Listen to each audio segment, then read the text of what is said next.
terror of the East. It had been times and times in passing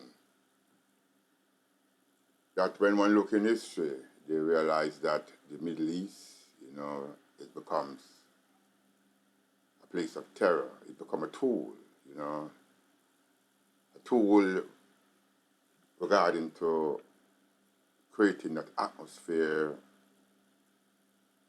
of such a blueprint where there's always war and the rumors of war. There's never yet a peace in the Middle East, in whatever state, city, or country. Something has to bloom so as to create that atmosphere. And for that reason, when one reads the scripture, the Bible itself, not being so biblically now, but for those who read the Bible and are connected so much to the Bible, you can see in Daniel chapter 11 where it refers to the terror of the East.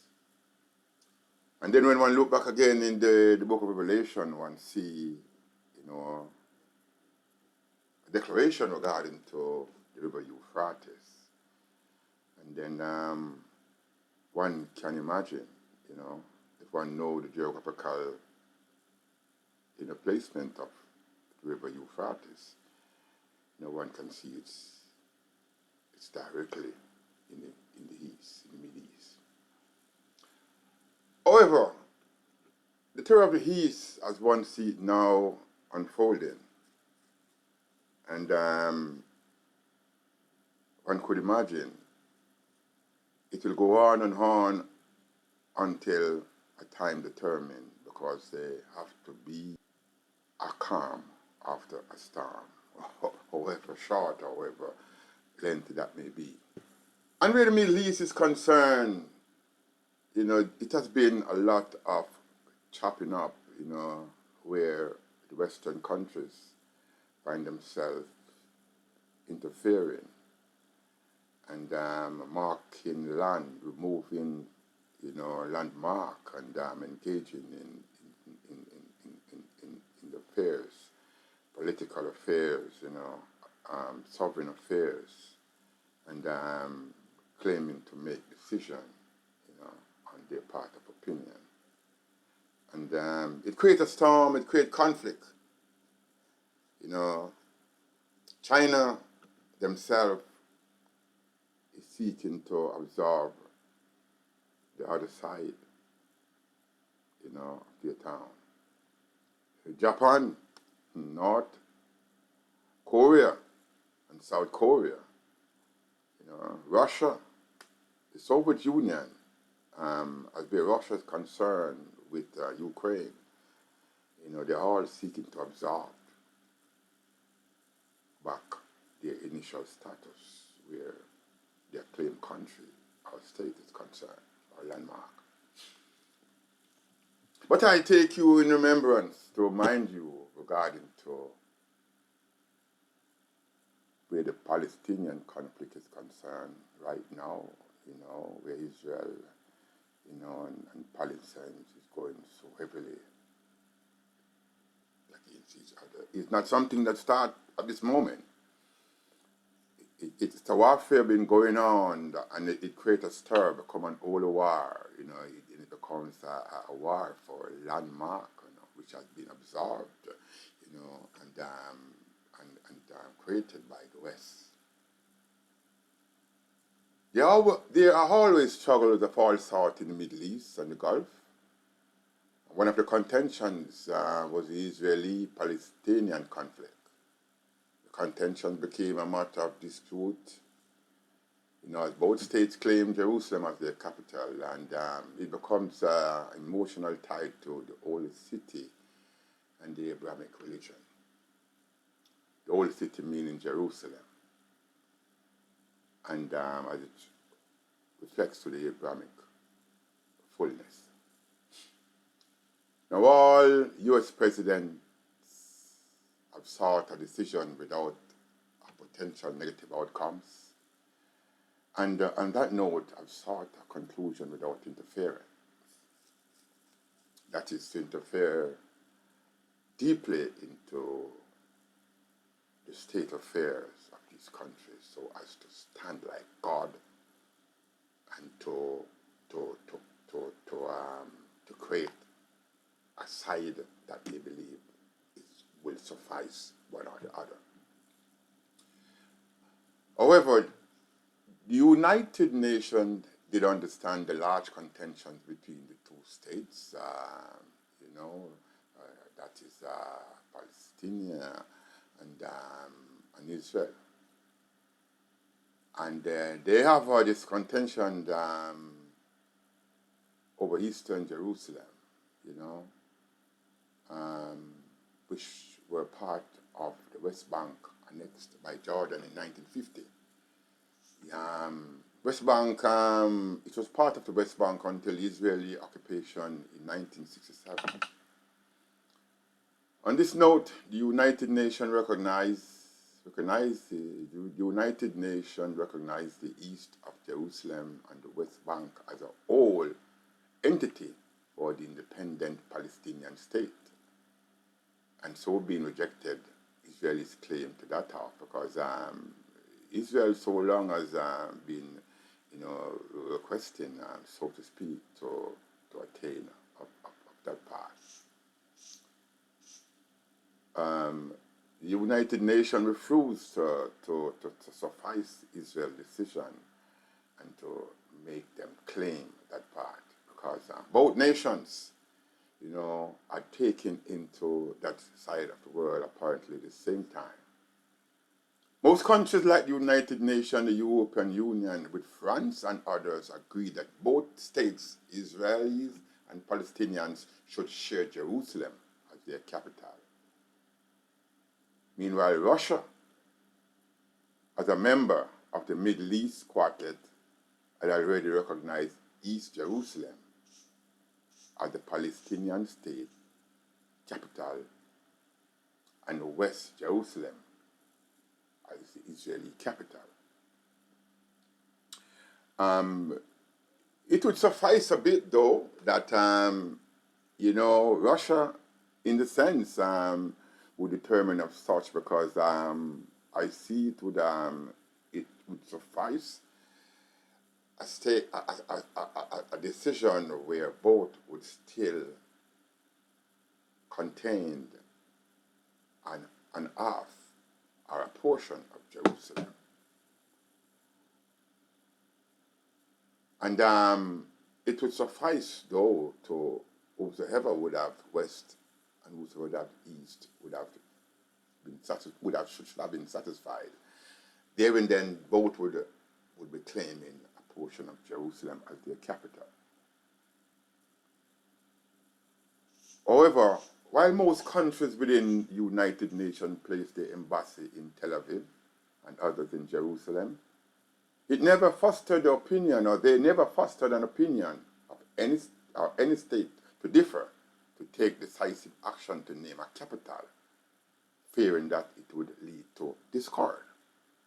Yeah, they were never thinking to say, well, yes, this one should attain such capital, meaning receiving Jerusalem. They were in fear of a discord. So, most countries in the UN in earlier time would have moved away from it. And that's why all presidents have sought decision without potential negative, to sought a decision to have without a potential negative outcome. On this day, December the 6th, 2017, the President of the United States, Donald Trump, with a massive intention, adheres to the voice of the Israelis, making it his point of duty to be decisive, giving Israel the benefit of between the two states in contention. Although both states have been residents of both Arabs and Jews have been residents, they have lived and procreated together. Yes, I think it would be better to separate Eastern and Western Jerusalem, giving both states reason to continue to live together while still sharing the capital of Jerusalem. But this is what the US president did. This is what he becomes so decisive in terms to suffice the requests of the Israeli government. And so this is what he says. I have determined that it is time to officially recognize Jerusalem as the capital of Israel. He speaks of this from the White House after his action of shifting the capital. Today we finally acknowledge the obvious, that Jerusalem is Israel's capital. This is nothing more or less than a recognition of reality. It is also the right thing to do. This is what President Trump says after making the decision to shift in the capital from Tel Aviv. He claimed it a right thing to do, and he speaks on it at behalf that Jerusalem is Israel's capital. Now, the Israeli Prime Minister Benjamin Netanyahu, in celebrating the decision, says the president's decision is an important step toward peace, but there's no peace that doesn't include Jerusalem as the capital of the state of Israel.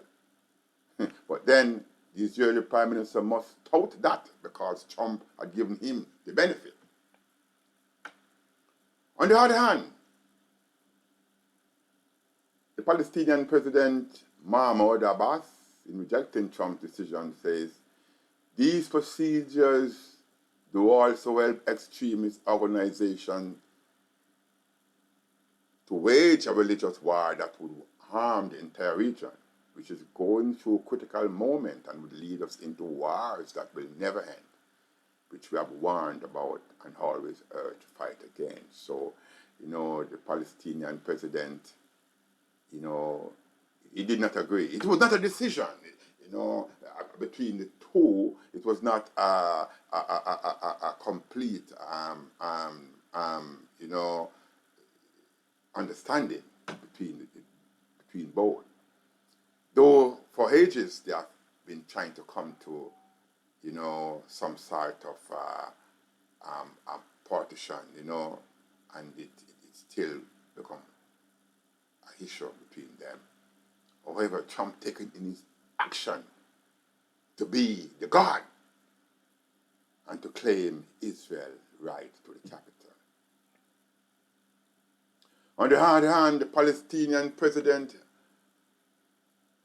Mahmoud Abbas, in rejecting Trump's decision, says these procedures, meaning the decision, will help extremist organizations to wage a religious war, which is something they have been trying to prevent. The Palestinian negotiator Saeb Erekat gave his opinion also by saying the US President Donald Trump's decision disqualified the United States of America to play any role in any peace process. He then continued by saying President Trump just destroyed any policy of a two-state solution.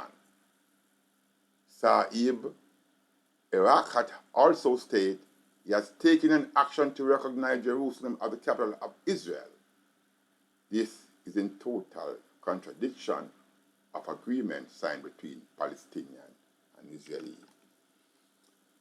There were some, agreement, going on to the Palestinian and the Israeli where the two-state solution were concerned. It was not total, come to any decisive agreement, but it was ongoing. And for Trump to come and to say what he said, go against what both Palestinian and Israeli were reasoning about in terms of the two-state solution. Now, the announcement by the US president immediately caused a stir in the West Bank and the old city of Jerusalem, where Palestinian faction called for a 3-day rage in response to the announcement. Arab leaders in the region and French President Emmanuel Macron communicated with the US President, expressing their concern by urging Trump to reconsider. Nevertheless, President Trump, who appeared to acknowledge on Wednesday that little progress had been made on this act to push for peace, in his acknowledgement, he says, we are no closer to a lasting peace agreement between Israel and the Palestinians. In all of this, in regarding to his own acknowledgement and regarding to the French President Emmanuel Macron, who asked him to reconsider,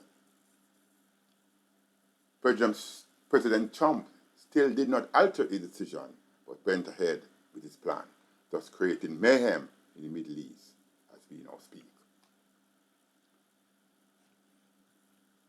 There has also been widespread condemnation across the Arab, the Arabian, and wider Muslim world, with Turkey's President Recep Tayyip Erdogan warning Mr. Trump that he was throwing the region into a ring of fire, which is really happening now.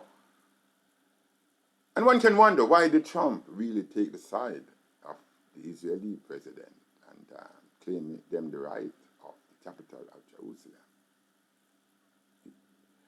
One still have to ask, because even the leader of the UK, France, Germany, have all said they disagree with the US announcement. They all disagree. It was not a sanction fully through the UN, but it was a decision on the part of Trump himself. With special comfort to the Israeli state, Trump decided to create this mayhem. I could not say it in a better way, because as other USA president have done by leaving it as it be, to have it time to work out in its portfolio, to create less mayhem. Trump decided that he would claiming to bring peace by making a decision without a collective understanding of even the UN. Now, the Holy Land that Israelis and Palestinians share has been the cause of conflict for more than a century. And this was when the long decaying Ottoman Empire collapsed after World War I. Both Jews and Palestinian Arab expected a state where they could finally be in charge of their own fate, thus detailing it as their own as per the Abrahamic promise. Now, Trump is regarded as a godsend in transit and to what the Israelis are declared to be. He appeared to bring more discord and bitterness to the heart of the two states. So I ask the question now, do you think that it was a good thing in the eyes of the USA to take decisive action as to the conclusive decision? And if such a decision done by the United States, Donald Trump, create a mayhem on both sides, the Palestinian and the state of Israel. But before you give your reply, before you give a response, listen to the voice of this clip by Sarah Parnas of the Washington Post. Parnas gives his analysis of the reason why Trump had made such a decision in giving the state of Israel the capital, Jerusalem. The prophetical analysis shown by Parnas is of great importance to the ears of the whole wide world. And I ask you, take real interest in listening to the clip. Trump's move flies in the face of decades of U.S. policy. Successive Republican and Democratic administrations have resisted domestic pressure to move the embassy to Jerusalem, recognizing that any such move without a lasting peace deal between the Israelis and the Palestinians would be provocative and counterproductive. Jerusalem, of course, is an ancient city, home to holy sites that are deeply important to all three Abrahamic faiths. The Israelis see the city as their eternal and undivided capital, and the bulk of the Israeli government operates from West Jerusalem. The Palestinians see East Jerusalem as the future capital of an independent Palestinian state. No country keeps its embassy in Jerusalem as a recognition of the disputed status of the city. Trump is pandering to evangelical Americans who see Israeli primacy over Jerusalem as the fulfillment of biblical prophecy. He's also going along with an element of the right-wing pro-Israeli lobby in the United States that is very strongly behind the right-wing government of Israeli Prime Minister Benjamin Netanyahu. For days now, there's already been a strong international outcry against Trump making this move. Arab leaders, including monarchs close to Trump, have spoken strongly against it. European politicians have condemned the possibility of the move. And even the top patriarchs and priests in Jerusalem itself have urged Trump to reconsider. Critics of the decision say that a recognition of Jerusalem as the undivided Israeli capital is a de facto acceptance of the continuing occupation of East Jerusalem, which is majority Arab, and the Israeli military occupation of Palestinian territories in the West Bank. Trump has made a big song and dance this year about restarting the Israeli-Palestinian peace process, which has been in deep freeze for quite some time. This move, though, throws any kind of diplomatic process into question. The Palestinians can justifiably feel that Trump has given a massive gift to the Israelis without extracting any concessions from Netanyahu, while simultaneously seeming to backtrack on one of the core understandings of the peace process, that is, a vision of the two-state solution where East Jerusalem is an integral and fundamental part of the Palestinian state. The clip just played was a report from the Washington Post declaring that Trump was associated with the evangelicals in the USA who supported his presidency and is shifting the capital to Jerusalem on the basis that it's an end-time prophecy. Many religious theorists interpret Trump's decision on shifting the capital as a sign of the coming of God, as others question the reasons or the Christian embrace violent biblical interpretation of what theologians refer to as eschatology, which is a theology about end time and the Armageddon to come. Many extremist religious personnel and even in the army also sanction the religious idea that Trump is sent and in fact anointed. According to some complaints, American military commanders have told their troops the attack on Iran is a holy war and that US President Donald Trump was anointed by Jesus to light the signal fire in Iran to cause an Armageddon, making his return to earth. I mean, what they are saying is that Trump is sent, and then sent, as one sent in transit, he was sent to do a specific work, and that is to create the atmosphere, for that prophetical, enlightenment, where God will know, prophecy will be revealed according to the books, and this will happen to show God appearance, and that's how the evangelical they have it on certain religious theories,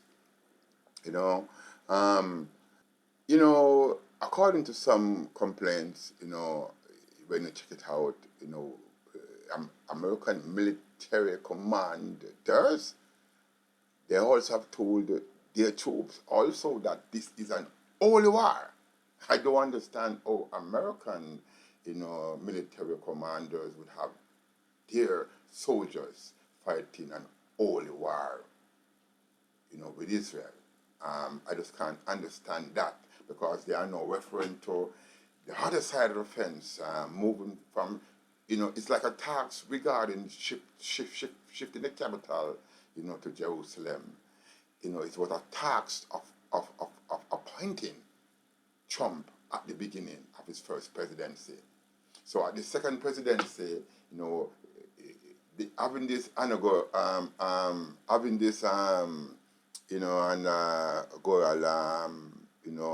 summit, they are now presenting this fullness by reason of saying that Trump is sent. The interpretation about Trump and his sent, his God sent, his blessing, his work, his action, becomes heartrending. That in recent interview with Democracy Now, that's an entity named Democracy Now, the MRFF's president, Michael Weinstein, said the foundation was inundated with calls from soldiers indicating that commanders across the armed forces were euphoric because the war would serve as a way to bring their version of weaponized Jesus back. You get that? Is it the interpretation becomes so heartrending, this recent interview with individual with this entity named Democracy Now, the MRFF's president Michael Winston said the foundation was undated with calls from soldiers who are saying that the commanders across the armed force, the military group of the USA, they were euphoric in reason, saying that the war, was served a way to bring their version of the weaponized Jesus back. So they are linking it to prophetic, analytical point of view in the terms of the action done by Trump, which they are tying this region of the Middle East regarding to Palestine with the job done regarding to President Trump and Israel shifting the capital, to Jerusalem. On the other hand, it's been analyzed and understood that many with biblical interpretation gathered that the conflict in the Middle East initiated God's final advent, and that Trump is seen as a dominating and aggressive man in this end time. Well, one should say in this end time, because Hitler and Mussolini were partners in that part of the prophetic node also, which they were also referred to as a vile person in the mid-20th century, because they have done so much atrocities in reference to the King of the North, because it is being dialectical now, referring to the King of the North. At that time, it was Europe with Benito and Mussolini, not referring to the King of the North, Western countries, the King of the Western countries, now referring to as the vile person. And it is saying that pointing now to Trump as seen as this dominated individual referred to. I do wonder on that note though, as person in tune, that a person in tune with biblical and prophetic interpretation, I ask, is it that Trump manifests himself as a pragmatic one in the sense of the vile person mentioned in the book of Daniel chapter 11, too much referred to as the individual who placed his office in the Holy Land? By reason of such, you tend to analyze, the variation and the mood regarding the prophetic analysis, and how Trump have been placed by these inaugural faith individual, the evangelical persons, rhetoric forms of religious indifference, they place Trump in such a delight that they are deemed him in such. One has to look. The rhetoric and religious reference and the idea that Trump is divinely anointed to cause this Armageddon are very disturbing to Christians in the USA and beyond.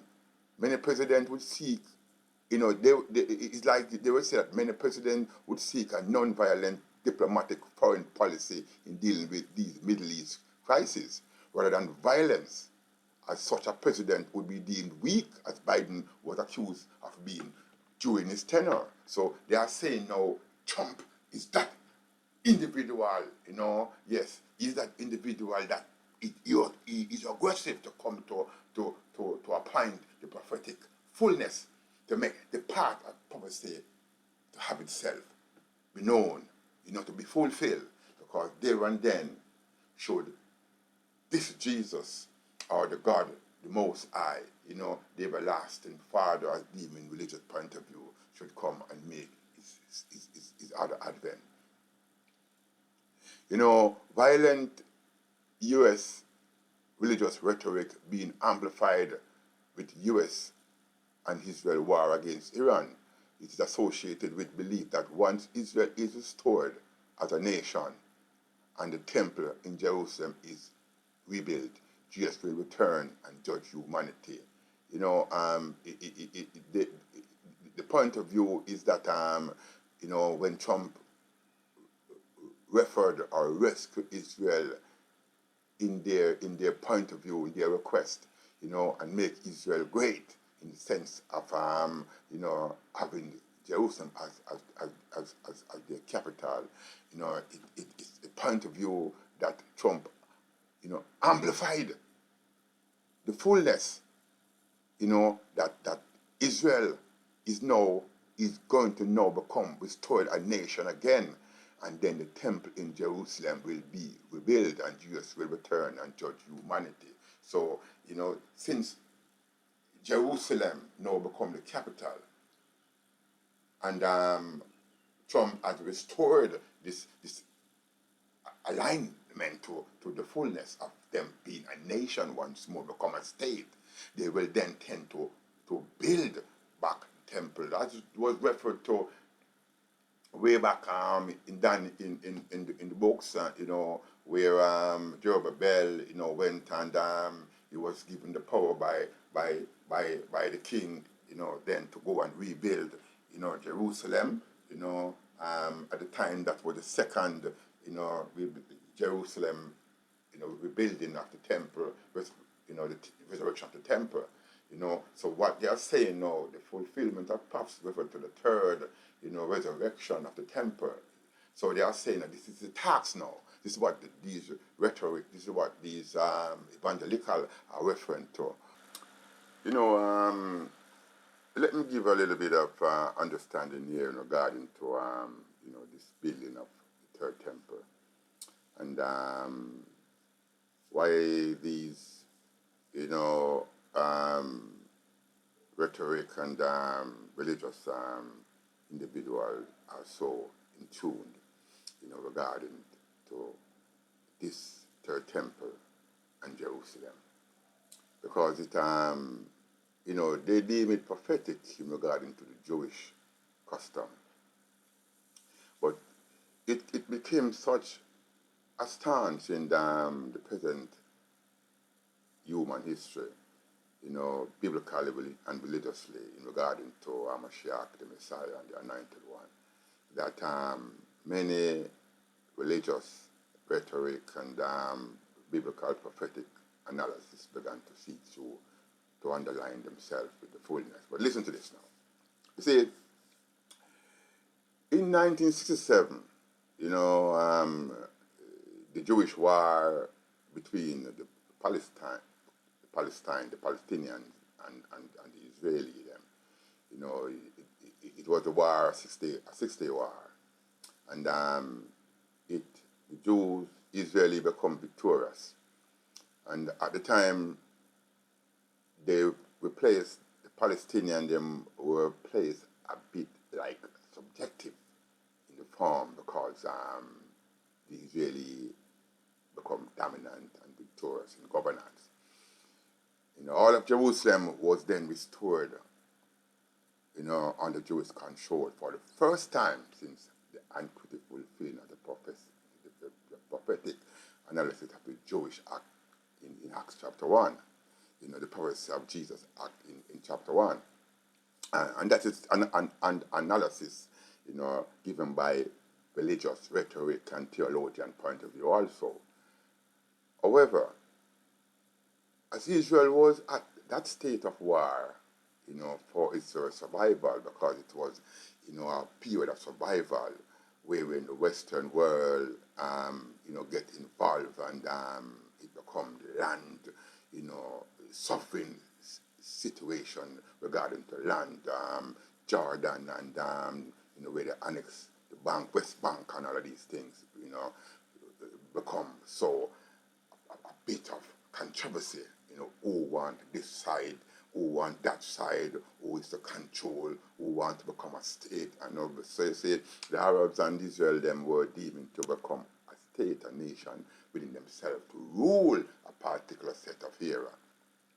So, Israel was at war. It was at war within that time. So survival, was the key. And there was no desire on behalf of the politicians to consider to rebuilding, the Jewish temple, even though it was something contemplating, to rebuild the temple, because after way back in the period of time there, in the AD 70, when the Romans destroyed the temple, at that time, after Zerubbabel went and they rebuilt, a second temple, and when it was destroyed again by Rome, it was an eager, because the prophetic analysis speak of a third temple, but biblical rhetoric and theologians, some Christian entities see it as a physical rebuilding, which is another state of mind for one to reason on, because one can be objective, in terms of the understanding whether it should be physical or spiritual. But however, the Jewish never deemed, Jesus as this Messiah, as the anointed one. So they are still looking for their Messiah in a rhetoric form to come.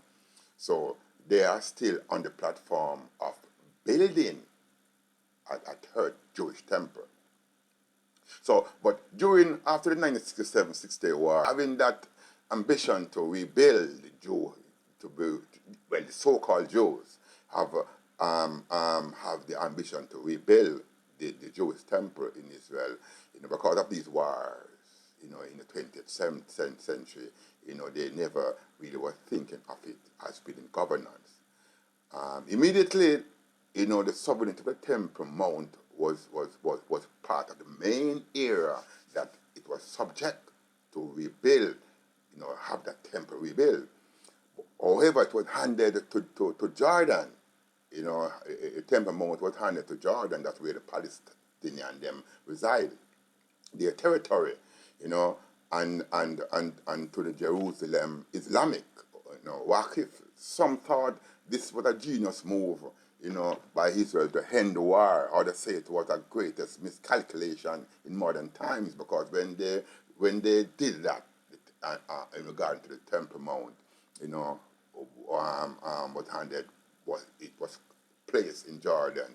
The geographical alignment was landscaped back and when it was next to Jordan, the West Bank side, it was next there, so it becomes an issue.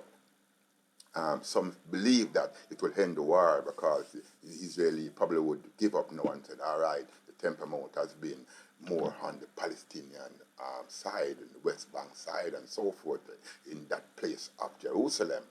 However, others believe it was a miscalculation on the Western world. I done that because they see it as an issue that will, relate to a continuous warfare, which it does. And up to this day, it becomes a fracas in its own system, where Israel was interested to get Jerusalem as their desired entity, not West Jerusalem only, but East Jerusalem also, because the Temple Mount would have, to get the whole complete Jerusalem, they would have been sanctified in their own deep understanding to have also the Temple Mount, at Jordan. Now, Israel parliamentarian, where the status quo is concerned, since then, has been to leave the question of sovereignty of the Temple Mount off the table. But attitude and intention change, you know, in the Knesset. The politicians are now openly talking about, at the time, building the Jewish temple because they become eager again, you know. While the official policy of Israel is to leave the issue alone, the importance of the temple was reiterated when Israel Prime Minister celebrated the opening of the American embassy in Jerusalem 2018. That was when, after 2017, when Trump gave Israeli the whole complete Jerusalem as their capital now. So it opened up. The Prime Minister Netanyahu decided now's the time, because according to Rebbe, you know, during his early tenure, Netanyahu claimed that he was blessed, you know, by the Rebbe before he died, and you know, thought that the Rebbe would have given him this honor and anointing so to speak, so as to bless Israel and continue to seek therefore time to rebuild her temple. It was placed in his hand. So he was deemed. So after Trump hated him, that's why they say Trump made Israel great again, because now in 2018, after that time, Netanyahu decided, now is the time, the blessing and the prophetical era. So he spoke of the road of the Jewish temple in Israel is to be rebuilt. So Netanyahu decided now, say yes, now is the time to rebuild the temple. So, you know, one have to understand the whole fulfillment of that blessing. Listen to the clip, everyone. It's the voice of Netanyahu giving his intake regarding to the blessing that was handed down to him by President Trump regarding to the status of Jerusalem being the capital of Israel. And this is what Netanyahu says regarding to there now being residents of Jerusalem, where the mount will now be subject to the rebuilding of the temple. This is what he says. That love. King David established our capital 3,000 years ago. In Jerusalem, King Solomon built our temple, which stood for many centuries. In Jerusalem, Jewish exiles from Babylon rebuilt the temple, which stood for many more centuries. In Jerusalem, the Maccabees rededicated that temple and restored Jewish sovereignty in this land. And it was here in Jerusalem, some 2,000 years later, that the soldiers of Israel spoke three immortal words. Ha Abai Biadenu. The Temple Mount is in our hands. Words that lifted the spirit of the entire nation. We are in Jerusalem and we are here to stay. However, you know, I am going to ask the question, which temple are they being referred to here that are to be repaired or restored? Because in all spirituality, it is a lesson that teaches in biblical books, you know, in the narrative forms of letters, that a temple is no longer a physical character, but a divine purpose from the mind, heart, and soul. You know, and the temple is now a character to be rebuilt by man, because Christ himself, at his inauguration, when he died on the cross, according to the rhetoric point of view and biblical aspect, it was his inauguration and coronation where his body become that living tabernacle or temple being resurrected. You understand what I'm saying? So the temple is no more as a physical likeness, but the restoration of the people. So I'm asking, which temple they are referring to, which physical character, you know? Because the divine purpose referred to the mind, heart, and soul, that's now the temple of the Most High God. You see, all right, look at this. Now Trump was invited to the inaugural Faith Summit. He was invited a few days before his election in 2024, where he was prayed for as if anointed for the journey that was bestowed upon him. But the journey continues in strong method, because the inauguration of Donald Trump as the 47th President of the United States took place a few days after, on Monday, January 20th, 2025. Trump, as a messenger, I refer to him as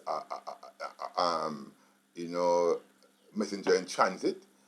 He was blessed by the inaugural Faith Summit.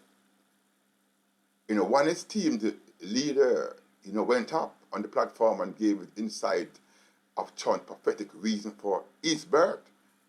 He was given his intake reason why Trump was born and the prophetical situation that follows. The reason why Trump is become so much of a God sent in transit.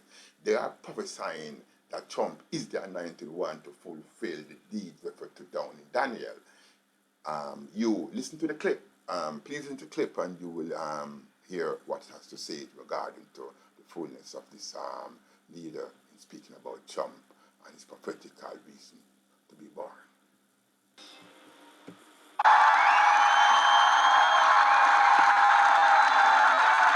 Please welcome the founder of Hope of the World Ministries, Rabbi Jonathan Kahn.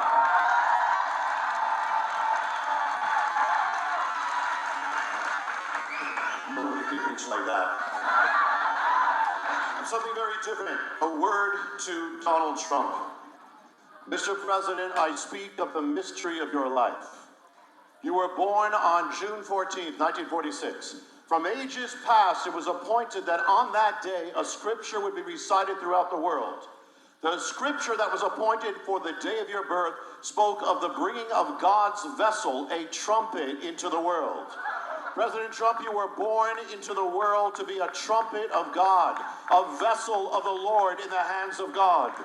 God called you to walk according to the template. He called you according to the template of Jehu, the warrior king. He called Jehu to make his nation great again. Jehu came to the capital city with an agenda to drain the swamp. Jehu forged an alliance with the religious conservatives of the land, so it was your destiny to do the same. To come to power, Jehu had to prevail against the nation's former first lady. So to come to power, you had to prevail against the nation's former first lady. Jehu overturned the cult of Baal by which children were sacrificed. So God chose you to overturn America's cult of Baal, Roe versus Wade, by which millions of babies were sacrificed. And you set it in motion on a day that was appointed from ancient times to cause a nation to turn away from its sin. There are so many mysteries to your life. But before you were born, God ordained that you would walk into his destiny. And that if he should now bring you to the height of power, it will be for his glory. It will be the last act and maybe America's last chance of redemption. But for that to happen, you must seek him with all your heart. Follow him with all your might. Jehu was born to make his nation great again by turning it back to God. So are you. America can only be great again if America turns back to God. You are a trumpet of God, and the trumpet can only fulfill its purpose if it's filled with the breath of the one who holds it up and blows through it. God is the one who lifted you up, and he wills that you be filled with the breath of his Spirit. God is calling you to go all out for God, for him, and if you do, then what follows will be the greatest and most glorious part. Then you will do what no president has ever done. You will be the vessel God used to bring America back to touch history and to change the world. For the Lord has spoken. Before I formed you in the womb, I knew you. Before you were born, I set you apart. Now arise and shine, for your light is come, and the glory of the Lord has risen upon you. To the glory and in the name above all names, the name of Messiah, Jesus, Yeshua, the light of the world, the Messiah of Israel, the King of all kings, and the only hope America has, that it might yet again shine with the light of the fire, of the power, of the glory of the living God. Amen. There you have it. There it goes. In plain words, Trump is the one, said by the evangelical leaders of the Faith Summit. Trump is the one, as they prophesied in regarding to the fulfillment, and Trump in the place of their fulfillment. Well, during the inaugural Faith Summit, Trump was interviewed at the inaugural National Faith Summit, and there he talks with various faith leaders. He was interviewed. They asked him a few questions, and there he was revealing what prophetically is his intellect on World War III, which he sees coming up soon, and he also gave a little highlight about his action regarding to his act and shifting the capital of Israel from Tel Aviv to Jerusalem. And this is what he says. Listen to the clip. Take the time out and listen to the clip. This is the interview. President, let's talk about Israel. You made promises. I always say promises made, promises kept. And Israel was a big one. 5 presidents had campaigned on that as candidates, but did not follow through. There were so many other things you did, from, of course, Iran, and basically defunding them and bankrupting them, to UNESCO, to UNRWA, to the Taylor Force Acts, to recognizing the Golan Heights as sovereignty and Israel the sovereign right to stand for themselves. Tell about the embassy, because that's such a story where everyone put you under pressure. What happened and how did you make that decision? Well, I think I've been better to Israel than, I have been better to Israel than any other president by far.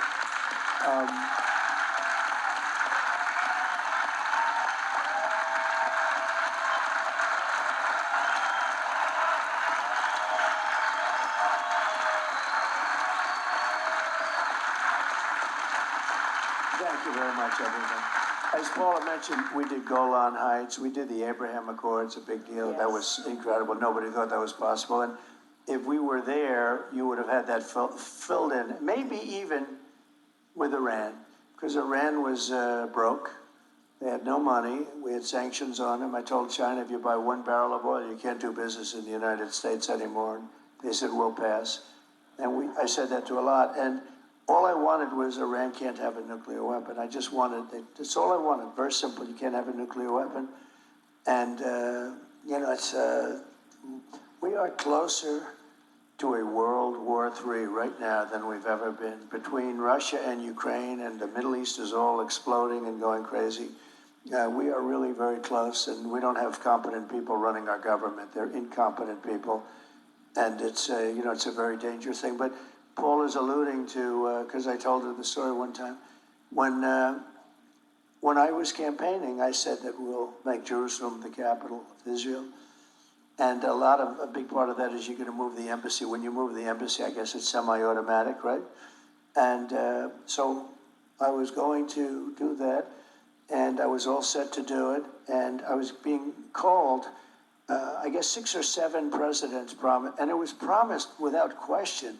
But then they never did it, and I never understood why. But I do now, because when I got to office, I was inundated with calls from very important countries and unimportant countries. Everybody was calling me, don't do it, it'll be bloodshed in the streets. Don't do it, it won't be good, don't do it. Anyway, but I was going to do it, and I promised I was going to do it, and I felt there wouldn't be bloodshed. I was right about that, by the way. But they said there'd be bloodshed. There was every bad thing. So I started getting a lot of calls because people were hearing that I was going to do it. And I don't want to say but who, but you can imagine, from the biggest countries, from the most powerful countries, I was getting calls from, and specific countries too, and would like to speak to the president, would it be possible? And they said it was about Jerusalem and the capital, becoming the capital of Israel. And that means, they were going to try and talk me out of it. So this was on a Thursday, and I said, would you tell them I'm going to call them back on Monday? So then on Friday, or whatever day it was, I announced that I was doing it. And I did it. Let me bring to your attention the prophetical analysis, that Daniel referred to in chapter 11, verse 44 and 45. This is what the book says, and I read in pertaining to the Canon version, the 6:6 Bible. It says, but tidings out of the east and out of the north shall trouble him, Therefore he shall go forth with great few to destroy, and utterly to make away many. And he shall plant the tabernacle of his palace between the seas in the glorious holy mountain. Yet he shall come to his end, and none shall help him.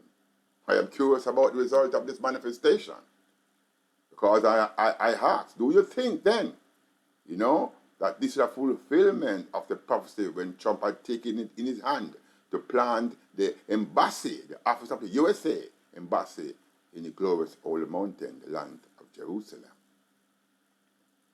Do you think it was the right thing for Trump to do? As the backlash and one of the issues between Palestine and Israel are also a result of that decision made by President Trump. I ask the question, beloved, ones and ones. Please give your reply in the comment below.